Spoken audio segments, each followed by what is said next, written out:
ಕಸ ಹಾಕೋ ವಿಚಾರಕ್ಕೆ ಎರಡು ಕುಟುಂಬಗಳ ನಡುವೆ ಮಾರಾಮಾರಿ ನಡೆದಿದೆ. ನಿರ್ಮಾಪಕ ಸೌಂದರ್ಯ ಜಗದೀಶ್ ಮತ್ತು ಮಾಜಿ ಮೇಯರ್ ಪುತ್ರಿ ಮಂಜುಳಾ ಪುರುಷೋತ್ತಮ್ ನಡುವೆ ಗಲಾಟೆ ಆಗಿದೆ. ಮಂಜುಳಾ ಪುರುಷೋತ್ತಮ್ ಅವರ ಮನೆ ಕೆಲಸದ ಇಬ್ಬರು ಮಹಿಳೆಯರ ಮೇಲೆ ಹಲ್ಲೆ ಆಗಿದೆ. ಸೌಂದರ್ಯ ಜಗದೀಶ್ ಕುಟುಂಬಸ್ಥರು ಮತ್ತು ಬೌನ್ಸರ್ ಸೇರಿ ಈ ಹಲ್ಲೆ ನಡೆಸಿದ್ದಾರೆ. ಇಷ್ಟೇ ಅಲ್ಲ, ಸೌಂದರ್ಯ ಜಗದೀಶ್ ಮತ್ತು ಮಂಜುಳಾ ಪುರುಷೋತ್ತಮ್ ನಡುವೆ ಈ ಹಿಂದೆ ಕೂಡ ಹಲವು ಬಾರಿ ಜಗಳ ನಡೆದಿತ್ತು ಅನ್ನಲಾಗಿದೆ. ಸದ್ಯ ಕಸದ ಗಲಾಟೆ ಸಂಬಂಧ ಮಹಾಲಕ್ಷ್ಮಿ ಲೇಔಟ್ ಪೊಲೀಸ್ ಠಾಣೆಯಲ್ಲಿ ದೂರು ದಾಖಲಾಗಿದೆ. ಚಿಕ್ಕ ಪುಟ್ಟ ವಿಚಾರಕ್ಕೆ ಶುರುವಾದಂತಹ ಗಲಾಟೆ ಇದೀಗ ಹೊಡಿಬಡಿ ಅನ್ನುವ ತನಕ ಕೂಡ ಹೋಗಿದೆ. ಮತ್ತಷ್ಟು ಮಾಹಿತಿ ನಮ್ಮ ಪ್ರತಿನಿಧಿ ನರಸಿಂಹಮೂರ್ತಿ ನೀಡ್ತಾರೆ.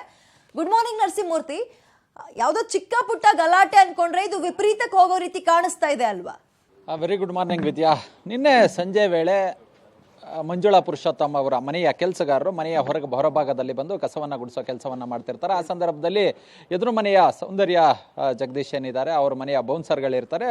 ಒಂದು ಸ್ವಲ್ಪ ಆ ಕಡೆ ಹೋಗಿ ಕಸವನ್ನು ಗುಡಿಸ್ಬೇಕು ಅನ್ನೋ ವಿಚಾರದಲ್ಲಿ ಇವರು ಹೇಳಿದಂಥ ಸಂದರ್ಭದಲ್ಲಿ ಇವ್ರಿಗೆ ಚುತ್ತೀನಿ ಅನ್ನೋ ನಿಟ್ಟಿನಲ್ಲಿ ಅವರು ಹೇಳಿದ್ದಾರೆ ಅಂತೇಳಿ ಇವರು ಆರೋಪವನ್ನು ಮಾಡ್ತಿರೋದು. ಹೀಗಾಗಿಯೇ ಆ ಬಳಿಕ ಅವಾಚ್ಯವಾಗಿ ನಿಂದನೆಯನ್ನು ಮಾಡಿದ್ರು. ಮತ್ತು ಆ ಬಳಿಕ ಸುಮಾರು ಬೌನ್ಸರ್ಗಳನ್ನು ಕರೆದುಕೊಂಡು ಬಂದು ರೇಖಾ ಮತ್ತು ಅವರ ಸಹೋದರಿ, ಅದರ ಜೊತೆಗೆ ರೇಖಾರವರ ಪುತ್ರ ಬಂದು ಸ್ನೇಹಿತ ಅಂತೇಳಿ ಇವರೆಲ್ಲರೂ ಕೂಡ ಮನೆಯ ಒಳಭಾಗಕ್ಕೆ ನುಗ್ಗಿದ್ದಾರೆ. ಮನೆಯ ಒಳಭಾಗಕ್ಕೆ ನುಗ್ಗಿ ಹಲ್ಲೆಯನ್ನು ಮಾಡುವ ಕೆಲಸವನ್ನು ಮಾಡಿದ್ದಾರೆ.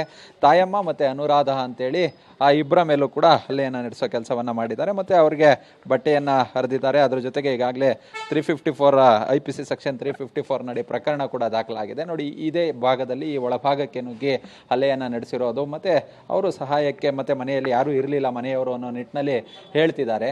ಮತ್ತು ಆ ಮನೆಯಲ್ಲಿ ಯಾರೂ ಇಲ್ದಂಥ ವೇಳೆ ಮಾಲೀಕರು ಮಂಜುಳಾರವರ ಕುಟುಂಬದಲ್ಲಿ ಯಾರು ಇಲ್ದಂಥ ವೇಳೆ ಕೆಲಸಗಾರರ ಮೇಲೆ ನುಗ್ಗಿ ಹಲ್ಲೆಯನ್ನು ನಡೆಸ್ತಕ್ಕಂತಹದ್ದು ಎಷ್ಟು ಸರಿ? ಮತ್ತು ಈ ಹಿಂದೆ ಕೂಡ ಹಲವಾರು ಸಂದರ್ಭದಲ್ಲಿ ಇದೇ ರೀತಿಯಾದಂತಹ ದೌರ್ಜನ್ಯಗಳನ್ನು ಈ ಕುಟುಂಬ ಮಾಡ್ತಿದೆ ಅಂತೇಳಿ. ಮತ್ತು ಇಲ್ಲಿ ಮಂಜುಳಾ ಪುರುಷೋತ್ತಮ್ ಅವರು ಇದ್ದಾರೆ, ಅವ್ರನ್ನ ಮಾತಾಡ್ಸೋಣ. ಮೇಡಮ್, ನಿನ್ನೆ ಇನ್ಸಿಡೆಂಟು ಏನಾಯಿತು ಅಂತೇಳಿ.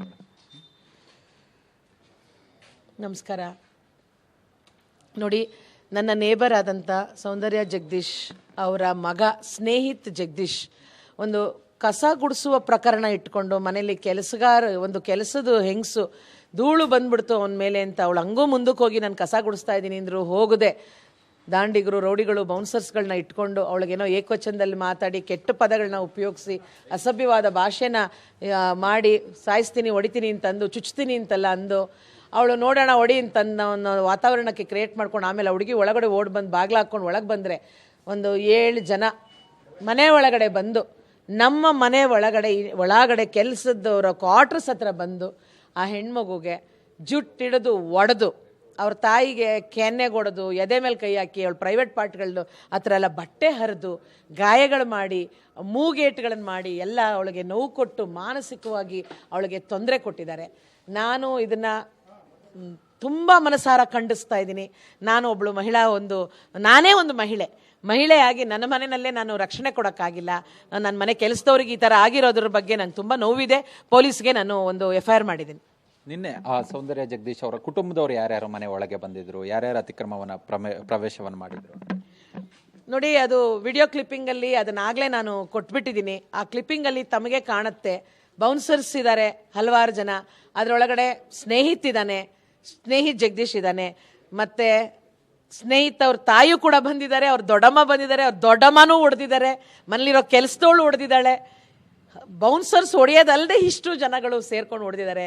ಅವಳಿಗೇನಾದರೂ ಒಂದು ಸಾವಾಗಿದ್ರೆ, ಇನ್ನೊಂದಾಗಿದ್ರೆ ಅದಕ್ಕೆಲ್ಲ ನಾಳೆ ತಲೆ ಕೊಡಬೇಕಾಗಿತ್ತು. ಅದನ್ನು ನೆನೆಸ್ಕೊಂಡ್ರೆ ನನಗೆ ಈಗಲೂ ಮೈ ಜುಮ್ ಅಂದ್ಕೊಂಡು ಬೇರೆ ದಾರಿ ಇಲ್ಲದೆ ನಾನು ಪೊಲೀಸ್ ಮೆಟ್ಲುಗಳನ್ನ ಹತ್ತಬೇಕಾಗಿದೆ. ಈ ಹಿಂದೆ ಇದೇ ರೀತಿಯಾದಂತಹ ಉಪಟಳಗಳು, ಬೌನ್ಸರ್ಗಳು ರಸ್ತೆಯೆಲ್ಲ ಪೂರ್ತಿ ಆಕ್ರಮಣವನ್ನು ಮಾಡಿಕೊಂಡು ಇದೇ ರೀತಿಯಾಗಿ ದೌರ್ಜನ್ಯವನ್ನು ಎಸಗ್ತಿರ್ತಾರೆ ಅಂತೇಳಿ ಹಲವಾರು ಬಾರಿ ಅಕ್ಕಪಕ್ಕದವರು ಕೂಡ ಇವರ ಈ ಒಂದು ಉಪಟಳ ಏನಿದೆ ಇದನ್ನು ಸಹಿಸ್ಕೊಳ್ಳೋದಕ್ಕೆ ಆಗ್ತಾನೆ ಇಲ್ಲ ಅನ್ನೋ ನಿಟ್ಟಿನಲ್ಲಿ ಮಾತನಾಡ್ತಿದ್ದಾರೆ. ಸಾಕಷ್ಟು ಸತಿ ನಾನು ಹೇಳಿದ್ದೀನಿ ಅವ್ರುಗಳಿಗೆ. ಹೋದ ವರ್ಷ ಡಿಸೆಂಬರಲ್ಲಿ ನಮ್ಮ ಕೆಲಸ ಹುಡುಗನಿಗೆ ಲಗೋರಿ ಆಟ ಆಡ್ಕೊಂಡು ಅವರು ಮತ್ತು ಆ ಬೌನ್ಸರ್ಸ್ಗಳು ಹುಡುಗನಿಗೆ ಹೊಡೆದಾಗ ಆ ಹುಡುಗನು ಕೂಡ ಬಡವರು ಸ್ವಾಭಿಮಾನಿಗಳು ಸಿಟ್ಟು ಕೋಪ ಬಂದಾಗ ಯಾಕೆ ಹೊಡಿತೀರಣ ಅಂತ ಕೇಳಿದ್ದಾನೆ. ಕೇಳಕ್ಕೆ ಬಂದಾಗ ಎಷ್ಟೋ ನಿಂಗೆ ಧೈರ್ಯ ಅಂಥೇಳಿ ಎಲ್ಲ ಬೌನ್ಸರ್ಸು ಒಳಗಡೆನೇ ಬಂದು ಅವನು ಬಂದರೆ ಒಳಗಡೆ ಬಂದು ಹೊಡೆದಿದ್ದಾರೆ. ಆವಾಗ ನನ್ನ ಕ್ಯಾಮ್ರಾಗಳು ಕರೆಕ್ಟಾಗಿ ವರ್ಕ್ ಆಗ್ತಾ ಇರಲಿಲ್ಲ. ಮತ್ತು ಇಲ್ಲಿ ಇದು ನಮ್ಮ ಸರ್ವೆಂಟ್ಸ್ ಕೆಲಸ ಮಾಡೋ ಸೆಕ್ಷನ್ಗಳಲ್ಲಿ ನಂಗೆ ಫುಟೇಜ್ ಸಿಕ್ಕಲಿಲ್ಲ. ಆದರೂ ಹೋಗಿ ಅದನ್ನು ರೇಖಾ ಅವ್ರಿಗೆ ಮತ್ತೊಬ್ಬರಿಗೆಲ್ಲ ಹೇಳಕ್ಕೆ ಹೋದಾಗ ಏಕವಚನದ ಮಾತು ಮಾತು, ಮತ್ತೊಂದು ಜಗಳ, ಹಲವಾರು ಥಿಂಗ್ಸ್ ಆಗಿದೆ. ನಂಗೆ ನೋವಾಗಿದೆ ಆ ವಿಚಾರವಾಗಿ. ನಾನು ಅವತ್ತೇ ಹೋಗಬೇಕಾಗಿತ್ತು. ನೇಬರ್ಸ್ ಎಲ್ಲ ರಿಕ್ವೆಸ್ಟ್ ಮಾಡ್ಕೊಂಡ್ರು, ಅಕ್ಕಪಕ್ಕದವರು, ಬಿಡಮ್ಮ ಎದ್ದು ಬಿದ್ದು ಮುಖ ನೋಡಬೇಕು, ನಿಮ್ಮವರು ತಮ್ಮವರು ಹೊಟ್ಟೆಗೆ ಹಾಕ್ಕೊಳ್ಳಿ ಅಂದರು. ನಾನು ಅದಕ್ಕೆ ಬೆಲೆ ಕೊಟ್ಟೆ. ನಮ್ಮದು ಸುಸಂಸ್ಕೃತವಾದಂಥ ಸಂಸಾರ ನಮ್ಮದು. ನಾವು ಹಂಗೆಲ್ಲ ನಮ್ಮ ಮನೆಯವರಾಗಲಿ ಮಕ್ಕಳಾಗಲಿ ಹಾಗೆಲ್ಲ ಗಲಾಟೆಗೆ ಹೋಗುವಂಥ ವ್ಯಕ್ತಿಗಳೆಲ್ಲ ಎಲ್ಲ ವಿದ್ಯಾವಂತರು. ನಾವು ಶಾಲೆಯಲ್ಲಿ ಇಲ್ಲಿ 30 ವರ್ಷ ಸ್ಕೂಲ್ ನಡೆಸಿರೋಂಥ ಲೇಡಿ ನಾನು. ಇಲ್ಲಿ ಲೊಕ್ಯಾಲಿಟಿನಲ್ಲಿ ಬೇಕಾಗಿರೋಂಥ ವ್ಯಕ್ತಿ. 4 ಜನಕ್ಕೆ ಪಾಠ ಹೇಳೋಳು, ಬುದ್ಧಿ ಹೇಳೋಳು. ನಾನು ಮಾಡಬಾರ್ದು ತಪ್ಪು ಅಂತ ತಗೊಂಡೆ. ಚಿಕ್ಕ ಹುಡುಗ ಸ್ನೇಹಿತು, ತಿಳ್ಕೊತಾನೆ ಮಗ ಇದ್ದಂಗೆ ಅಂತ ಅಂದ್ಕೊಂಡು ಕ್ಷಮೆ ಕೊಟ್ಟೆ. ಅವ್ರ ತಾಯಿಗೆ ಹೇಳಿದೆ, ಅವ್ರಿಗೆ ಅರ್ಥ ಆಗಿಲ್ಲ. ತಂದೆಗೆ ಹೇಳೋಣ ಅಂತ ಪ್ರಯತ್ನ ಮಾಡಿದೆ. ಬ್ಲಾಕ್ ಮಾಡಾಕ್ಬಿಟ್ಟಿದ್ದಾರೆ. ಯಾರು ಮಾತಾಡ್ತಿರ್ಲಿಲ್ಲ. 1 ವರ್ಷದಿಂದ ನಮಗೆ ಮಾತಿರ್ತಿರ್ಲಿಲ್ಲ. ನಮ್ಮ ಪಾಡಿಗೆ ನಾವು, ಅವ್ರ ಪಾಡಿಗೆ ಅವ್ರು ಇರ್ತಿದ್ವಿ. ಒಳಗೆ ಕೆಲಸದವ್ರದ್ದು ಏನೇನೋ ಕಿರಿಕಿರಿಗೆ ಆಗ್ತಾ ಇರ್ತಿದ್ದು. ಕಾರ್ ತೆಗಿಯೋಕ್ಕೆ ಡ್ರೈವರ್ಗೆ ಗದರಿಸೋದು, ಬೈಯೋದು, ಮಾಡೋದು ಇವೆಲ್ಲ ಇದ್ದೇ ಇದೆ. ನಾನು ಯಾವುದಕ್ಕೂ ಮುಂದಕ್ಕೆ ನಾನು ಹೋಗಿಲ್ಲ. ಆದರೆ ಇವತ್ತು ಇದು ಪರಮಾವಧಿ ಆಗಿದೆ. ಒಂದು ಹೆಣ್ಮಗುಗೆ ಹೊಡೆದಾಕಿದ್ದಾರೆ. ಹೆಣ್ಮಗುಗೆ ಬಂದುಬಿಟ್ಟು ಒಳಗಡೆ ಬಂದು ಹಿಂಗೆಲ್ಲ ಚೆಚ್ಚಿ ಹೊಡೆದು ಮಾಡಿರೋದು ಇದು ನಾನು ತುಂಬ ಖಂಡಿಸ್ತೀನಿ. ನಾನು ಒಂದು ಮಹಿಳೆಯಾಗಿ ಅವಳು ಹೊಡೆದಿದ್ರೆ ಅದು ನನಗೆ ಹೊಡೆದಷ್ಟು ಅವಮಾನ ಆಗಿದೆ ನನಗೆ. ಅದರಿಂದ ನ್ಯಾಯ ಕೇಳೋಕ್ಕೋಸ್ಕರ ನಾನು ಪೊಲೀಸ್ ಸ್ಟೇಷನ್ ಮೆಟ್ಲು ಹತ್ತಿದ್ದೀನಿ. ಇದು ವಿದ್ಯಾ ಮಂಜುಳಾ ಅವರ ಮಾತು. ಅಂದರೆ ಈಗಾಗಲೇ ಮಹಾಲಕ್ಷ್ಮಿ ಲೇಔಟ್ ಠಾಣೆಯಲ್ಲಿ ಸುಮಾರು 8 ಮಂದಿಯ ವಿರುದ್ಧ ಪ್ರಕರಣ ದಾಖಲಾಗಿದೆ ಮತ್ತು ಆರೋಪಿಗಳನ್ನು ಹುಡುಕಾಟುವ ಕೆಲಸವನ್ನು ಸಹ ಮಾಡಲಾಗ್ತಿದೆ. ಅತಿಕ್ರಮ ಪ್ರವೇಶ, ಅದರ ಜೊತೆಗೆ ಮಹಿಳೆಯ ಮೇಲೆ ಹಲ್ಲೆಯನ್ನು ನಡೆಸಿರೋದು, ಅದ್ರ ಜೊತೆಗೆ ಮಹಿಳಾ ಮೇಲೆ ದೌರ್ಜನ್ಯವನ್ನು ಸಹ ಎಸಗಿರೋದು, ಈ ಪ್ರಕರಣಗಳಲ್ಲಿ FIR ದಾಖಲಾಗಿದೆ. ಆರೋಪಿಗಳಿಗಾಗಿ ಹುಡುಕಾಟವನ್ನು ನಡೆಸೋ ಕೆಲಸವನ್ನು ಮಾಡ್ತಿದ್ದಾರೆ. ಸದ್ಯದ ಮಟ್ಟಿಗೆ ಅಂದರೆ ಸೌಂದರ್ಯ ಜಗದೀಶ್ ರವರ ಮನೆಯಲ್ಲಿ ಯಾರೂ ಇಲ್ಲ, ಮತ್ತು ನಿನ್ನೆ ಘಟನೆಯಾದಾಗಿನಿಂದ ಅವರ ಮನೆಯಲ್ಲಿ ಇಲ್ಲ ಅನ್ನೋ ಒಂದು ಮಾಹಿತಿಗಳು ಗೊತ್ತಾಗ್ತಿದೆ. ಓಕೆ, ಧನ್ಯವಾದ ನರಸಿಂಹಮೂರ್ತಿ ತಮ್ಮೆಲ್ಲ ಮಾಹಿತಿಗೆ.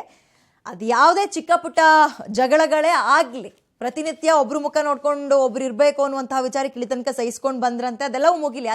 ಆದರೆ ಒಬ್ಬ ಹೆಣ್ಣು ಮಗಳ ಮೇಲೆ ಅವ್ರ ಮನೆ ಕಾಂಪೌಂಡ್ ಒಳಗೆ ಬಂದು ಬೌನ್ಸರ್ ಸಮೇತ 5-6 ಜನ, ಅಲ್ಲಿ ಕೂಡ ಹೆಣ್ಮಕ್ಳು ಸೇರ್ಕೊಂಡು ಬೌನ್ಸರ್ಗಳು ಸೇರ್ಕೊಂಡು ಒಬ್ಬಾಕೆಗೆ ಹೊಡಿತಾರೆ ಅಂದ್ರೆ ಒಂದ್ ರೀತಿ ನಾಚಿಕೆಗೇಡಿನ ಸಂಗತಿ. ಅವ್ರುಗಳು ಯೋಚನೆ ಮಾಡ್ಬೇಕಿತ್ತು, ಬೇರೆಯವರ ಕಾಂಪೌಂಡ್ ಒಳಗೆ ಹೋಗ್ತಾ ಇದೀವಿ, ಅವ್ರ ಮನೆ ಹೆಣ್ಮಕ್ಳಿಗೆ, ಅವ್ರು ಕೆಲಸದವರೇ ಆಗ್ಲಿ, ಮತ್ತೊಂದೇ ಆಗ್ಲಿ, ಮಗದೊಂದೇ ಆಗ್ಲಿ ಹೊಡಿತಾ ಇದೀವಿ ಅಂದಾಗ ನಾಳೆ ಈ ಪ್ರಕರಣ ಹೊರಗೆ ಬಂದಾಗ ನಮ್ಮ ಹೆಸರೇನಾಗುತ್ತೆ, ನಮಗಿರುವಂತಹ ಫ್ಯಾಮಿಲಿಯ ಘನತೆ ಏನಾಗುತ್ತೆ ಅಂತ ಚೂರು ಯೋಚನೆ ಮಾಡಿಲ್ಲ.